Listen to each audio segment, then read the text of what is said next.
Hi, my name's Pastor Eric, and if you listen to the Faith Over Breakfast podcast or Journey Companion Ministries podcast or the Healing the City podcast, you probably recognize my voice. And you probably recognize it as the intro to many of these, telling you all about how you can support us. We just want to say thanks for supporting us. Hope that you'll continue. Enjoy the podcast.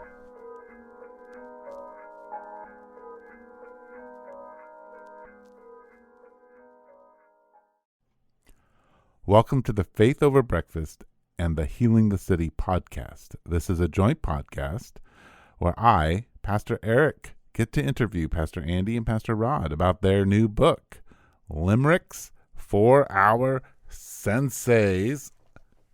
And they're going to get me for this. I got to say the last part here, a not new, non-model of leadership development. I hope you enjoy the interview. There's a link in the show notes to get the book. All right, hang on. Don't take your headphones off. Welcome to Faith Over Breakfast and Healing the City podcast.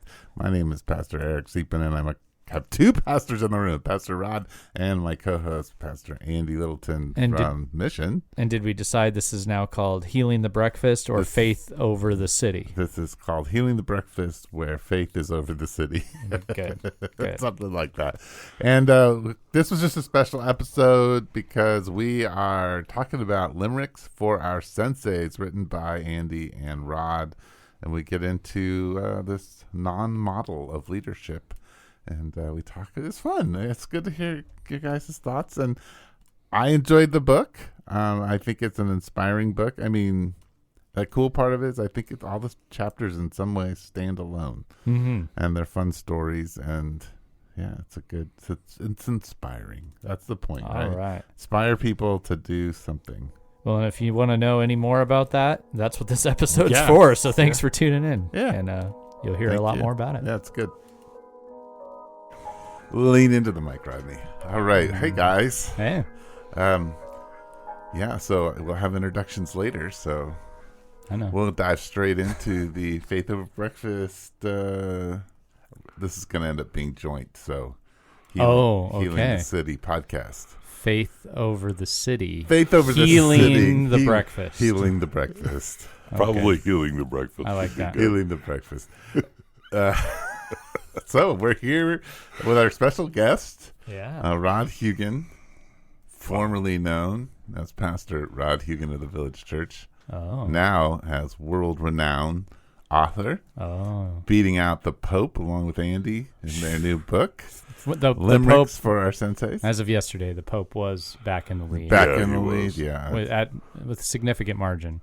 He was down from number 2 to number 4. We were down from number 1 to number 9. So that probably tells you something. Yeah.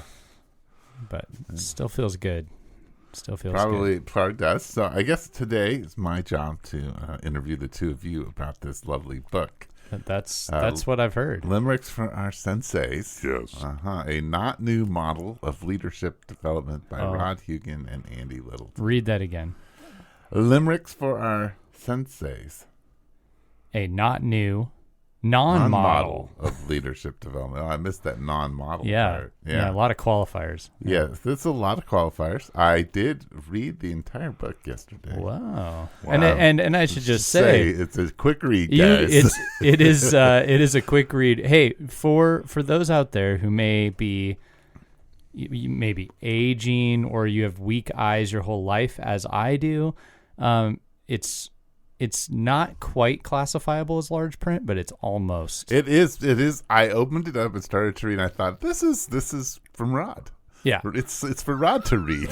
Well, he definitely made it his size. Rod requested this, it not be tiny little words so that he and his friends might actually have a chance at reading it. My wife was so excited that she says, they should write all books like this. So. Yes. Oh, very good. Yeah. So did your wife read the whole book? She has read it. And what was her review? She actually told people I do not know at a thing that she was at, how great it was. Oh, wow. That's really scary. Yes, you got praise when you weren't around. She said it's really, really good. She likes it. I want to make a little shout out to our publisher too, and say that the font we chose was Charter, which descends from the old Dutch fonts, and since Rod is Dutch, it felt very appropriate.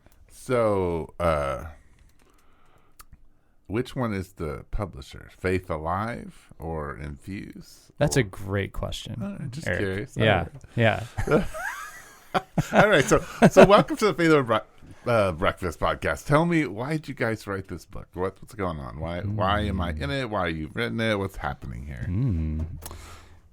For me, I am always told that I should write a book. And they tell me I should write novel, or they should tell me I should write a book of short stories, or I should take my Facebook posts about my awesome wife and put all those in a book. And I never finish anything, as you well know, Eric, from having worked with me over the years.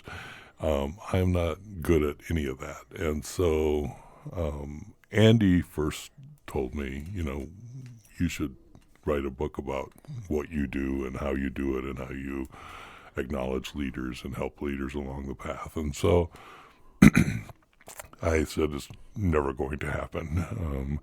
I will want to. I'll start it, but it's not gonna end. And then he volunteered to step in and make sure that it did, much like you did on my previous book of Rod. During sabbatical, you have to do this. Parallels a Lenten devotional, right? Yeah, and then you told me I had to finish it. Yeah, I made you do that. That's true. So why limericks? What's the limerick part? Well, okay, I'm going to tack on to Rod's thing and just say my intention was to just capture everything Rod wrote and help him get the thing, across the finish line, as we've discussed. And then somewhere in there we realized these stories have no relationship to each other. And Rod likes to write these stories especially.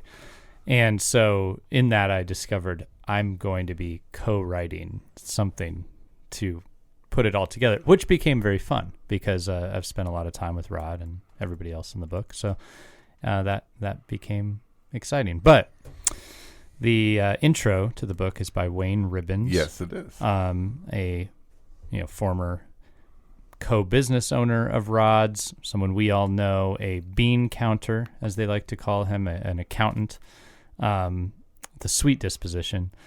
And Wayne, he was at a breakfast with us one day, and he and Rod were bantering around, which was fun to watch and see the old buddies kind of chatting it up and in their element. And at one point they started reminiscing about the old days, and Wayne just said, writing limericks for our senseis. I was kind of tracking with the whole thing, but that limericks for our senseis, I just said, what? And they started talking about their karate days and writing limericks for their senseis. And I said at that moment, that's a book title right there.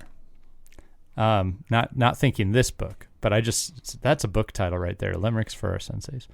And so when we came around to doing this, it's the only title we had, and it sounded really good. And I thought, because they wrote these about senseis who taught them in the ways of karate, there was a little bit of a leadership theme in there. And let's be honest, there are thousands of leadership books in and outside of the church. And I suppose you might notice this one on the shelf if it makes it to a shelf. It's got a unique name. That's my reason. We did honor our senseis. We wrote a limerick that included their last name and their first name as a pun somewhere in the limerick. Like, it was hard work. It wasn't just rolling off a limerick, which is pretty easy.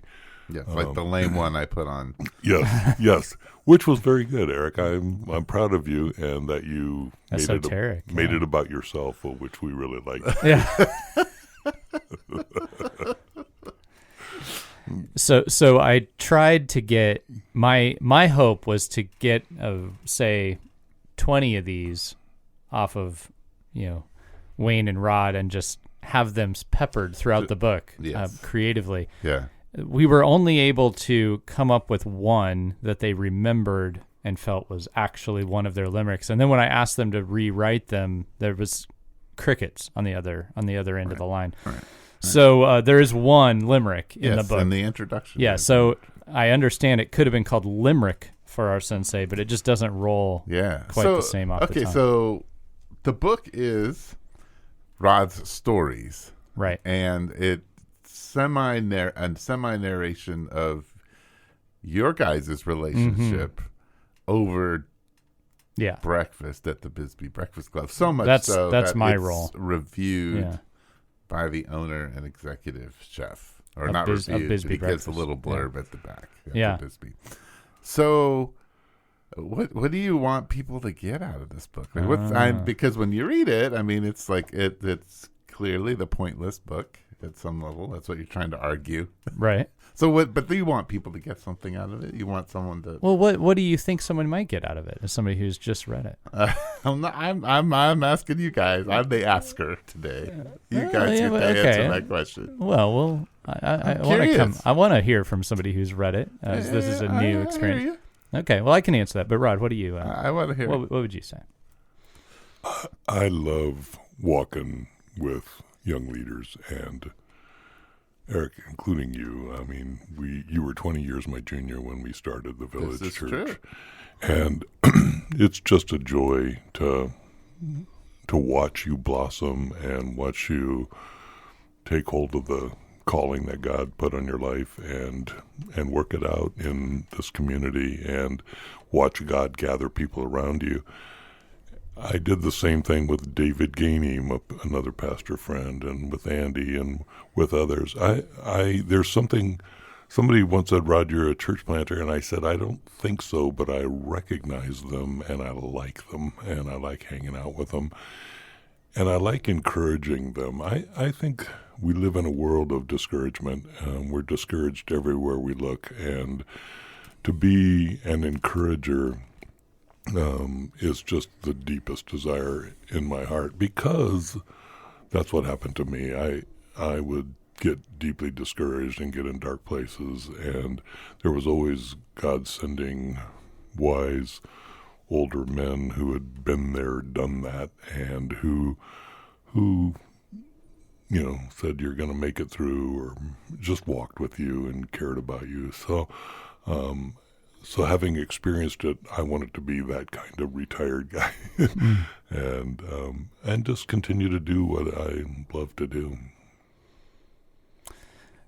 I think for myself, I think that's all very true. And I'll say, so you both met me very early in the church planting idea for me. And you could say in that it was also the early days of me realizing I was about to be a leader of something where I didn't have somebody over me covering for me and really making the big decisions. That was new. And so I visited the village because I was on a church trajectory. And Eric, you immediately pointed me to Rod, who then immediately invited me to breakfast. And I assumed, as I think almost anybody else would, that this was a one-time thing.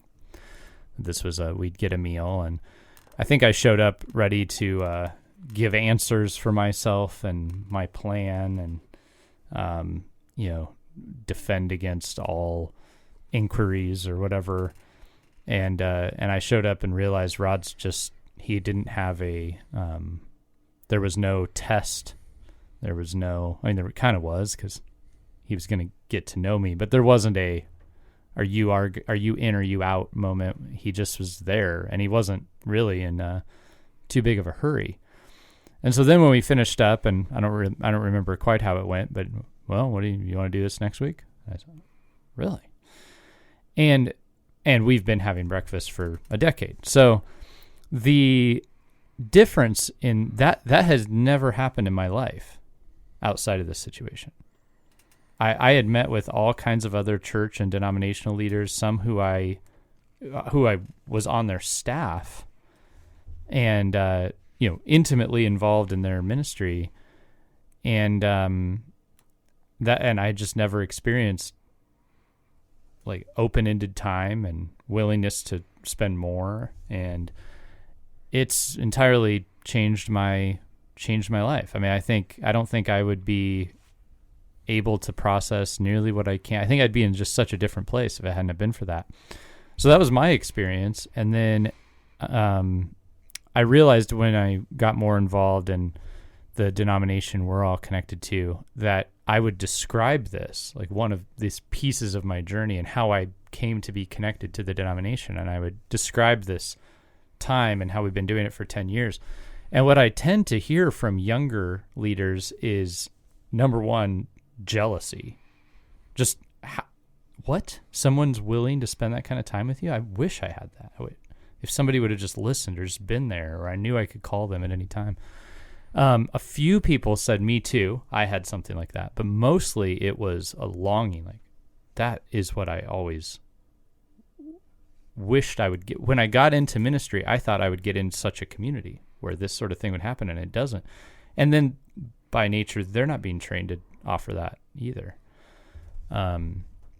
So to me, there are all kinds of versions of the structured plan and the assessment, and I'm not, trouncing on those or structured discipleship. I do some of that, but it's everybody's teaching that, their version of it. I think what's often missed is an inspiration to just be together and let what happens happen, and let relationships, but the stuff that used to happen when you have to walk 2 miles to get somewhere together, that we just don't have built in anymore. So to me, though, it's not, you're not going to come away with 3 steps, actually intentionally not. The hope is that you would feel something when you're done with it, that wouldn't that be great? Or what if I could offer something that felt like that? One of the things that I always object to is gift transference, where because I'm good at something, I assume everybody's good at it, and they should all be able to do what I do. And having realized that that's not true, I objected to having a book about here's a model that anyone could follow, because they can't. It's just not true. But if we're going to acknowledge leaders and help them on the path, anyone can be an encouragement. It just means encouragement's going to look different with each person. Andy regularly says we should give a lot of the old pastors of the Christian Reformed Church in North America credit cards and say, take some young pastors out to breakfast, and that would probably develop more leaders, right? Right, Yeah. Exactly. And I had such a bad experience, and such a great experience. There was a gentleman who lived down in Green Valley who was a retired pastor, and I thought, I long for someone to just speak into my life. And my dad died when I was 16, and I think I always look for that dad figure, that father figure. So I thought, I'll buy this guy's breakfast, and he'll encourage me in ministry. It'll be great. And it's a bit of a drive down to Green Valley, but it's going to be worth it. I went to breakfast with him, and he just berated me for being in ministry. I hadn't been to seminary. I didn't belong in ministry, and that was just so painful. And then I had to buy his breakfast. So it was just annoying, and I thought, I will never be like that guy. Meanwhile, I also had Raj Beining, who was a retired pastor from Phoenix, and that wonderful, delightful old pastor would come down with his wife, and he'd take Kathy and I out to dinner, and we'd hang out, and he just was such a cheerleader for the village church. He was such a cheerleader for me. He just said, this is the greatest thing ever. I don't know what he actually thought, but I think he actually thought it, but he just was, I see why you're doing what you do. This is good. And he hurt me a little bit too on occasion. I once was preaching at a retiree church, and I kind of pulled my punches when I was talking about sin. And he said, Rod, did you know that the highest rate of alcoholism in the state of Arizona is in Sun City, Arizona? And do you realize there's more sexually transmitted diseases here than anywhere else? And these people, you think they're nice little old grandpas and grandmas. They're not. They're sinners, and they need Jesus. So I love that about him, and I thought, that's the guy I want to be. I want to be like him. And that's part of the feeling of, that's why it's worthwhile to do more than I've done when I've just met with people and said, oh, find a pastor with a credit card, because it's not that simple.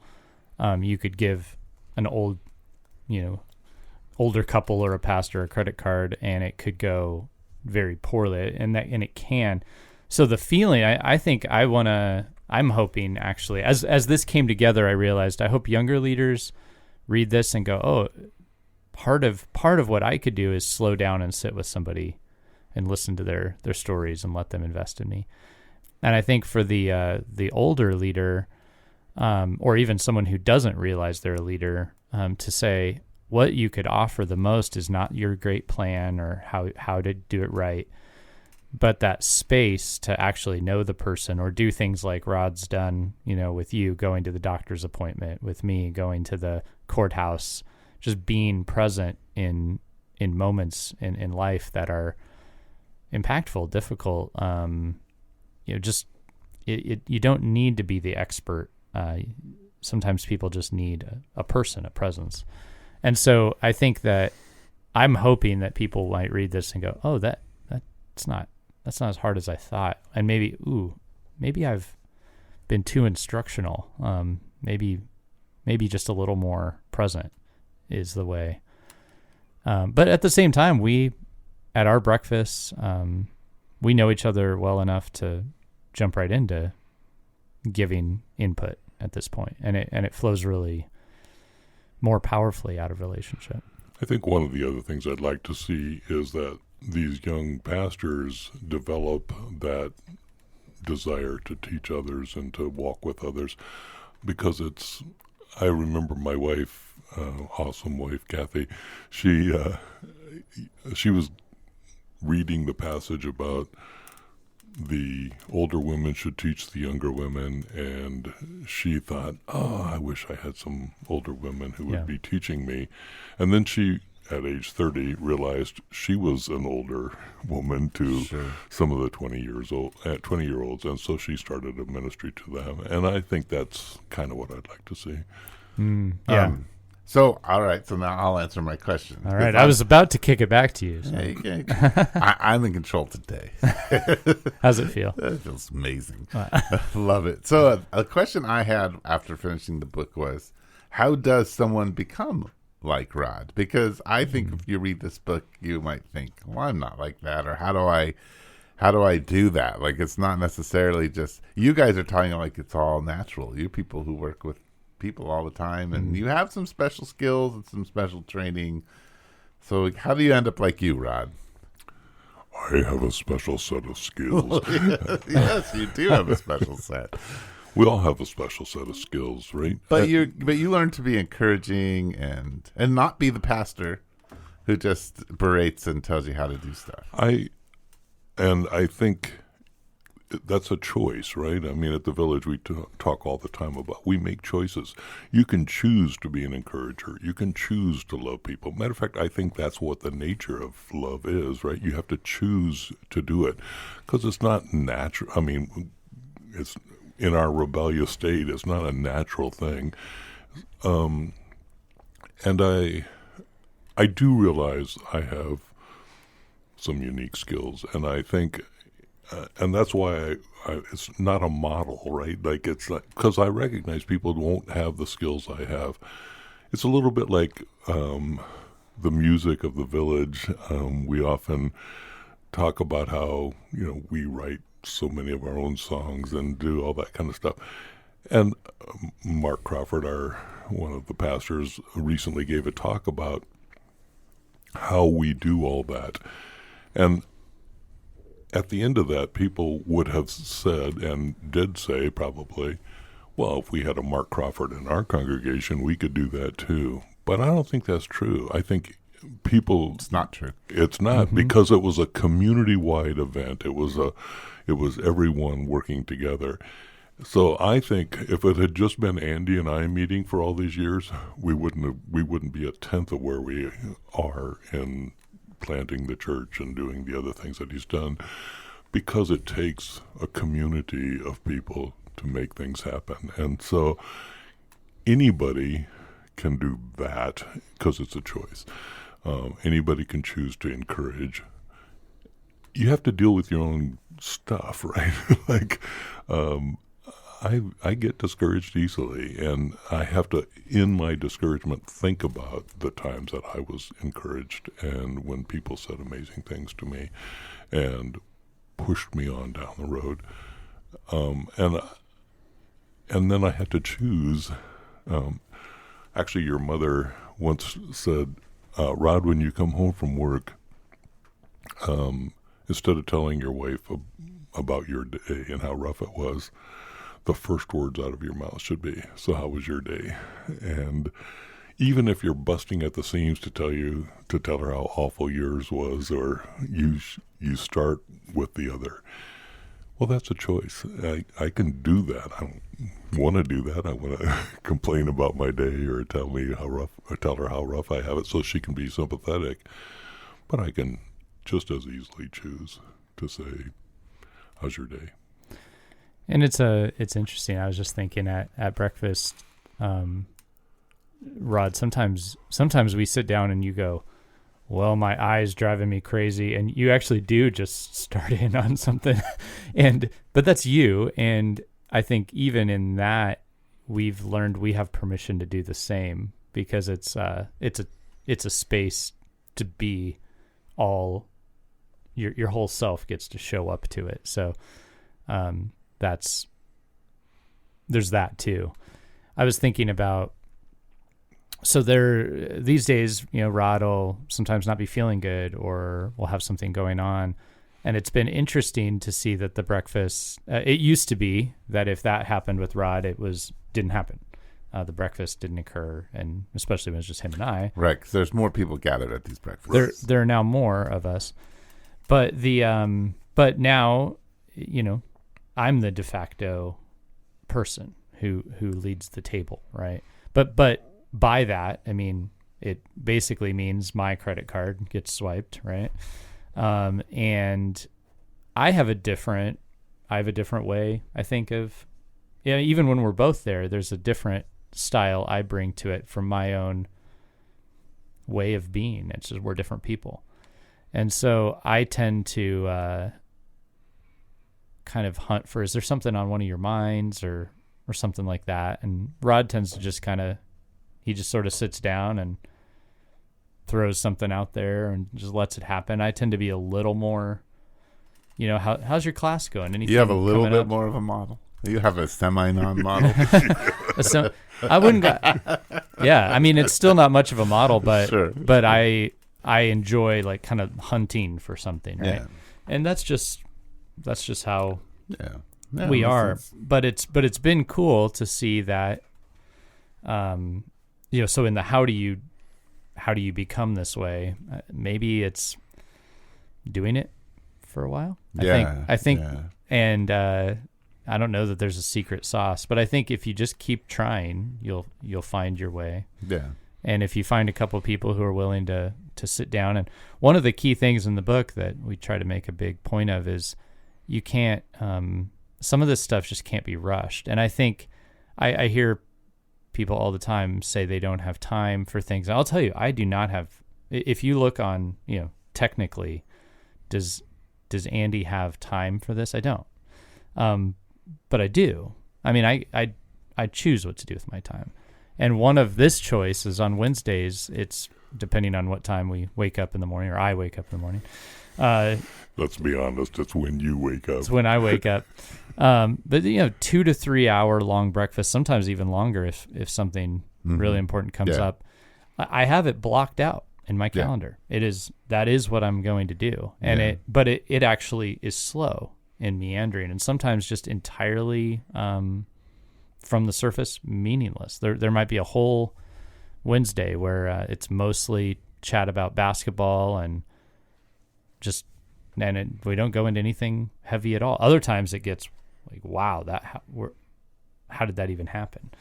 But Yeah. Anyway, the choosing to slow down, choosing to give good time to others, I think, is a big key in learning how to do it. All right. Well, I have two questions. Well, we'll start with the first one. That one of my favorite chapters in the book, oddly enough, was the worst website I've ever seen. Yeah. and I thought and I feel like it's one of the chapters that doesn't give away too much of the book. So maybe we could chat. So Rod, you didn't like his website. And one of the things that I love about the book is that I read the whole book, and here's the thing that I had never heard before was just the great digs that that Andy gave to the Village website. Right. And I felt like they were really they just captured it in such a sarcastic way that I thought, that's awesome. So can you just talk a little bit about why you didn't like Andy's website, and then maybe a little bit about how you experienced him telling you it in the way that sometimes classic Rod, when he does decide to be direct, can be maybe a little much for somebody. But yeah, this is a good example of how, it's not by encouragement. It doesn't just mean let's talk about basketball. Yeah, I think my deepest longing is to see the kingdom of God expand and grow. Yes. Right, and there was no way that was going to happen. That's the overarching stupid theme. Website. And the thing that irritates me more than anything in the whole stinking city is when a new pastor comes to town and everybody flocks to hear the new guy, and it's got the best band, and it's just, and then it literally happened that I had heard about this new church plant, and I knew the lady who was the administrative assistant there, and she said, "Oh, you should come. We got all these people. This church is just growing like gangbusters." And I said, "Oh, okay." So I showed up on a Sunday. I knew every single person in that congregation because they were in churches that had died, or churches I had seen them in other churches or met them at other churches.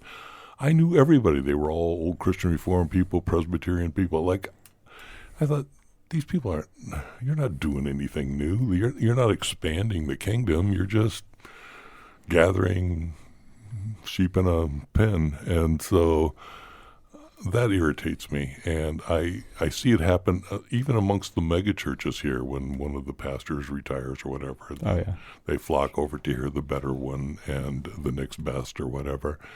So I fight against that so much. And so when I saw Andy's website, I thought, oh, geez, I don't know what the name. What's the name of the creed or the confession that you had on the did you have the Athanasian Creed? No. Now he does. It was the London Baptist. The London Baptist Creed.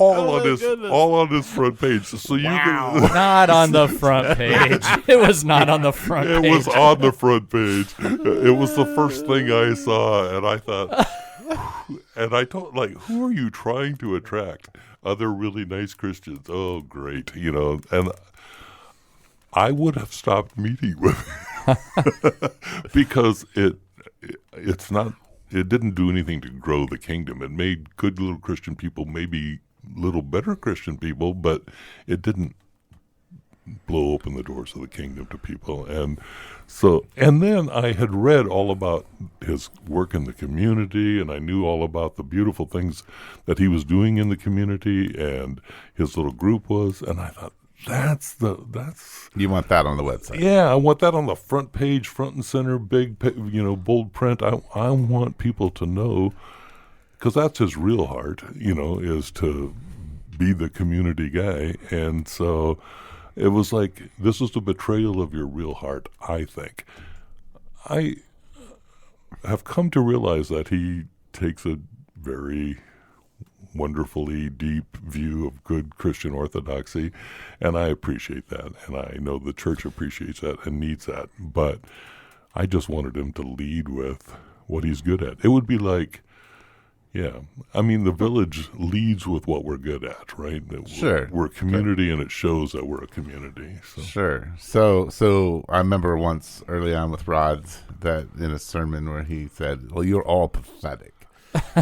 So I'm curious when his first kind of critique of your website, how did you experience that? What were you thinking? Oh yeah, well it was like, kind of smack in the face, right? Because I'm like, I put all this work into this website, right? And I was like, and he goes, I said, what do you think? And he's, that's the worst website I've ever seen. And I'm just like, thanks a lot, you big jerk. But so that there's a little bit of a stun, right? And then what? And then the funny thing and the sarcasm you get about your website. I'm gonna read it out. Well, because then Rod, he goes, "Oh, the Village is the greatest website of all time. It's all wow, it's incredible, and there's people are writing poetry and all of our songs, and everybody's on it all day long, and they're all constantly communicating." And I'm just sitting here like going like, okay, wow, here's my horrendous website, and the Village's amazing website. And so then I'd never been to the Village's website. I just gave a thumbs up to Eric. Yeah, and he still feels this way. But so then I go over to the Village's website, and then like for my style, I was like, I don't like this website at all. Like I don't know where the heck I find anything. Like this is. Sure. So then I'm going, okay, so this isn't. You're not a web designer giving this opinion, but it's you get to know Rod and you realize it's about are your values really showing up here? Which the Villages, they do. Like if you look at it and you don't like it, it's probably because there's something about the Village's values you're not going to like. Yeah. And so that anyway. Was it a profitable critique in the end? Oh, sure. Yeah. Well, it's funny because and you didn't leave and were like, I'm never coming back to this. No, well, because I didn't want to meet with another leader to be told everything I was doing was right. Yeah. Like I didn't expect that one actually. Like that was not one of the things I expect. I expected like, oh, that looks really nice, but I was thinking looks. I wasn't thinking what values does it communicate. And so, yeah, I think that's part of it. Like if I'm going to go be around other leaders, I want to be inspired to learn and do things differently. It's nice to hear that you're doing things well, but that wasn't all I wanted. I think for me, it was a stun, but also like, well, okay, I need to look at that. So, and then I needed to defend something in a way too. Like I remember thinking about it and coming back, and it's in the book where I was like, well, what about the people who I have heard who say, if I don't really know what you believe, that's inhospitable. It's inhospitable if you hit me with a belief later. But I actually, that whole conversation made me think about that and ended up leading me to do still a different thing, which is where you can find, a good long amount of beliefs, probably even beyond what a lot of people at our church would believe, through our website, but it doesn't hit you in the face when you land on the page, right? Yeah. I still think right now our website does not communicate our values as well, partially just because back then that also shows how much time I had not being with people because I was just dinking around with a website all the time. Yeah. So I just still think this is the best paragraph of the book. Okay. I mean, there are meaningful paragraphs, but this is the best. So I'm going to read it because it's your critique of the Village website, which awesome. Maybe it's just more personal to me, so it made me laugh. So one thing, I'd seen the Village's website. Rod and Eric loved the Village website. Rod would brag about it all the time. It was so amazing and so groundbreaking. I agreed with him. Well, I agreed because the word was. It was really cool back when AOL Messenger was the dopest way to chat and when Gen Xers had a blog spot. The site was an amazing reflection of the Village, and the Village is aging. They've since updated the website. To be honest, it's still not my style. Just such a beautiful paragraph, like one of my favorite. There were a few little, wipe a tear away from your eye, and then there were some spots where that was the one where I just chuckled and thought, that's That is classic Andy and Rod's right there. And it does come down to, I think the path out of the conflict is to, oh yeah, Yeah. I mean, well, yours sucks too, and it is, it's just a natural part of, but yeah, I loved his critique. I laughed too, and it is defensive. I mean, it is kind of funny. Sure. Well, look at yours. Yeah, yours isn't any good either. And the truth is, probably none of them are. but There might be a better website out there than either of ours. But they are It's they are a path into your community, and it's important not to impress Christians, but to impress non-Christians, which we've always loved about the Village's music as well. Like, if non-Christians despise our music, we'll change it in a heartbeat.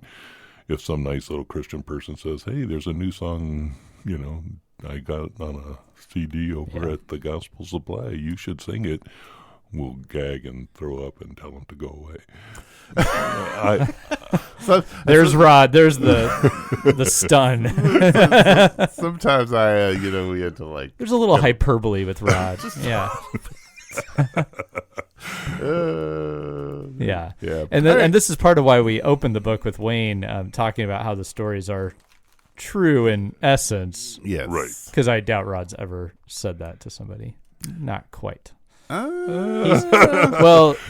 heard stories of, but not gag and throw up.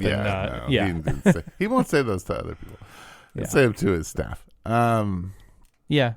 So here's the other question, and this is kind of I used to come to these groups, and in some ways, I worked my job at the Village in order that Rod could do these, right?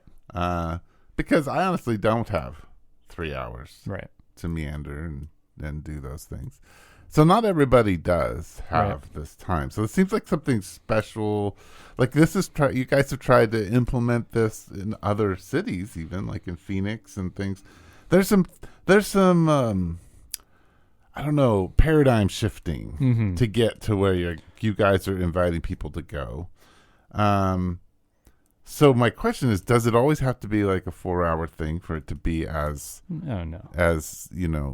fruitful? And what if there's one like paradigm shift that you would think that pastors need to go through to make this be something that is fruitful, like what you guys have done? What would they need to do? Like, what's the paradigm shift that has to happen? Well, I'll actually say for you, I tend to, you come out to the groups and stuff as like an every once in a while a surprise appearance. But I actually think, and I would wonder how much of this came from Rod's influence, maybe some of it, maybe not.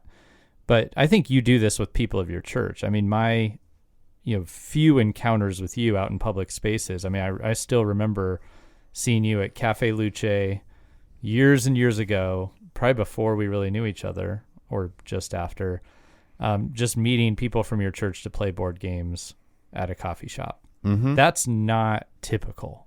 Right. And so while you're not maybe coming to our little breakfast, you are doing that as part of how your church community works. Sure. And it's not far from, so my initial mentor met with me 3 to 4 hours a week. Yeah. And some of it was very much like this. He was probably more of a hybrid. Yeah. So he had structure because he was trying to get me in place as a leader. Right. So there's things you got to learn. Yeah. And I was 23. Yeah. But there's a lot I needed to learn. But still a lot of time with you. 4 to 5 hours. Yeah. 3 to 5. It's usually 3 to 5 he'd spend with me. So, yeah. So that model was there. It was a little bit more individual. You guys have been probably because you can't meet with people individually. You're trying to bring them together. Yeah. But anyway, I'm going to go back to my question. What's the paradigm shift, though? Yeah. I'll just say quickly, like, I think that one of the paradigm shifts is deciding, or a change of mind, that a lot of discipleship happens when you leave space for any agenda to arise. And for me, a lot of times, I actually think I'm best taking walks with people and on long car rides. Like if I offer somebody to ride with me somewhere, I'm hoping for extended conversation. And I would say that, that's one of the paradigm shifts that I would say is that believing more in those times than we often do. I think we often think like it's the, okay, got a 1 hour meeting. I'm going to get you from here to here. That's okay. That could work for something. But I want people to believe more in the power of the unstructured, longer times, however you might best do them. If it's, there's another guy here in town who it's evenings at a bar, he's just there. Whoever wants to come can come and talk. No plan. And there are so many people who talk about enjoying that. Rod does his breakfast. That's his thing. I'm baseball games. I love to take people to baseball games, and I've had incredible conversations at a 3-hour baseball game with people. So I think thinking about those types of times and not over structuring them, and also believing that great stuff can happen there and being open to that. That'd be what I'd say. I think one of the huge paradigm shifts in my own life was moving from an evangelism model to a discipleship model, for which I'm eternally grateful to your parents for the beautiful ways in which they instilled that in you and me. I think discipleship is what Jesus called us to.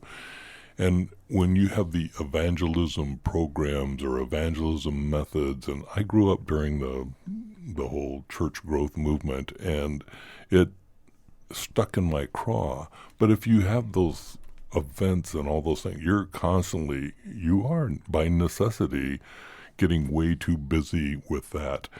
I remember one of the professors at a seminary, I guess I better watch out here, who was saying, are you saying, Rod, that I'd be better off having some young pastors over at my house, like for,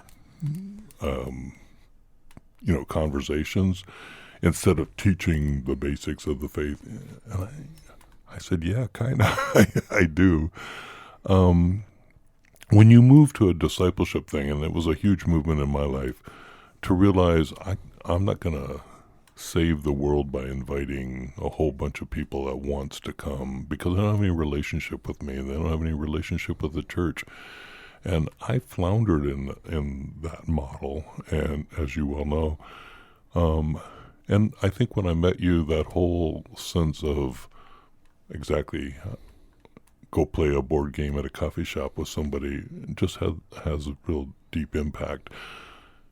That's not only true for unbelievers, we're called to disciple those who don't yet believe, but it's so true for pastors too. Like, they need to be discipled. They need to be, and a lot of times they already have the basic knowledge. They have scriptural knowledge. They have theological knowledge. They have all those things. Sometimes too much. Yeah, but what they need is what Jesus offered his disciples.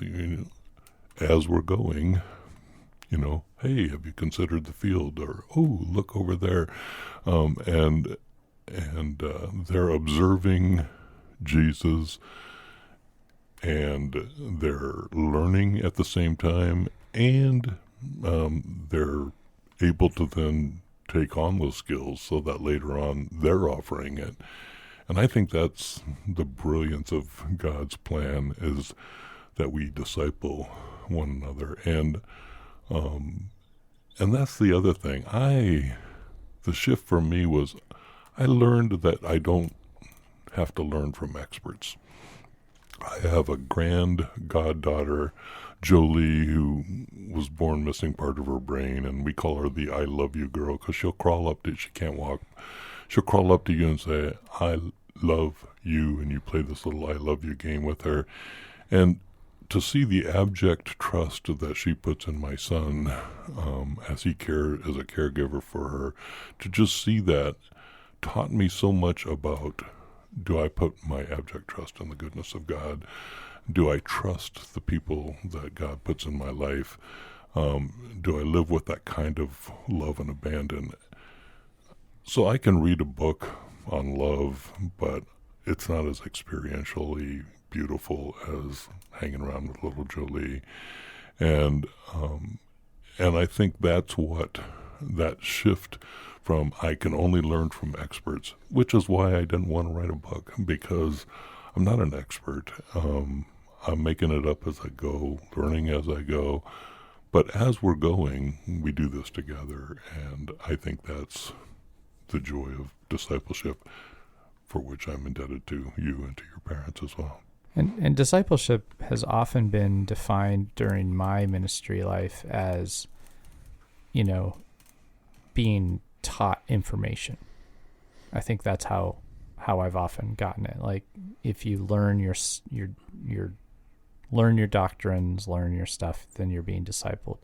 And I think I've pretty much solidly come to disagree with that at this point. Like, reading, we're working on this book and going through a gospel this year. I've been just paying more attention to Jesus and the disciples in Mark. And some of the stuff that comes up, their response to an event, that becomes, and Jesus then he'll teach or tell a story or a parable. You're a great storyteller. That's another thing you do well, and that's what part of what the book's framed around. But he doesn't respond with, "Hey, if you knew this, this, and this, you wouldn't do that." That's just not how it works. He'll respond to his disciples, "Why do you ask me this? Have you not heard?" And there's a story, right? But those events come up. You have to be with people for a long time. So we've experienced at the breakfast table some of the harder conversations, probably some that people don't look back on and like. There are people who've said this isn't for me. Some of the ones that have made deep and profound impact. Some of them that are still, a toss up. Like, people are still processing that. Like, you don't have those conversations until you've walked together and entered into a lot of different things. Sometimes you have to go through, like, there was some unpacking of the election, the other day, that if we didn't know each other well enough to speak openly at the table and then go through the election together and then speak, we wouldn't have that level of conversation. And then for there to be multiple people to where somebody can go like, "Wow, you're really impacted by that. What's that about?" And that takes time. And so I've come to think that discipleship requires enough time to know a person and to see, for us to end up responding. Because if I met with you for a 1 hour teaching, I can respond appropriately. I can rein myself in.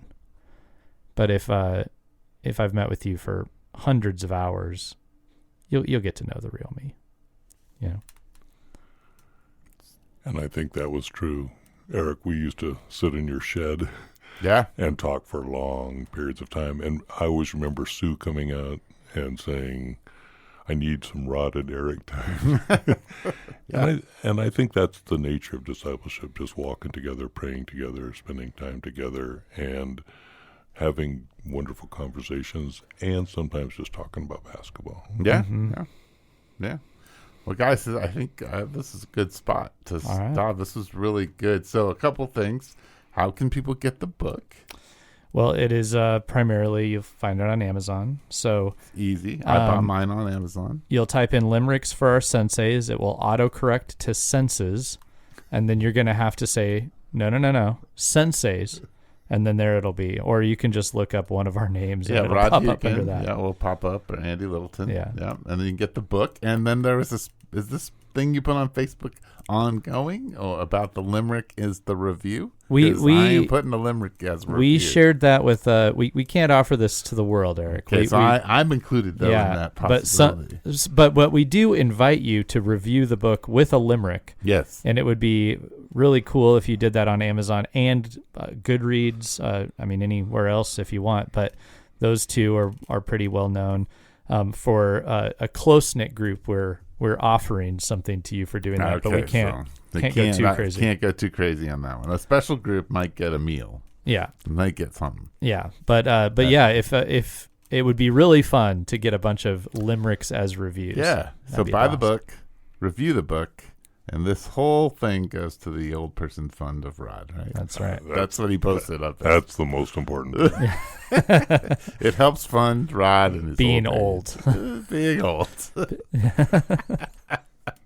Well, guys, thank you for letting me be the interviewer. I don't normally get to do that. That's good. And I hope that you're going to sign my copy of this book. Oh, well, of course. And this is this is Faith Over Breakfast, and so we do love reviews for Faith Over Breakfast as well. We have a couple of questions that we've gotten from listeners. Thank you for those. Keep them coming. You can send them to faithoverbreakfast@gmail.com. You can reply within your podcast app using a text. Or if you know one of us and want to just send it to us, that's fine also. So we appreciate that. It helps us get things out there.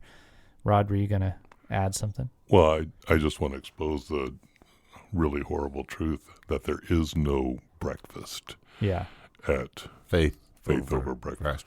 There's just faith and chatter, but no actual breakfast. We ate breakfast. When we frame the episodes, we tend to talk about how it used to involve eating and people were grossed out. Yeah. Okay.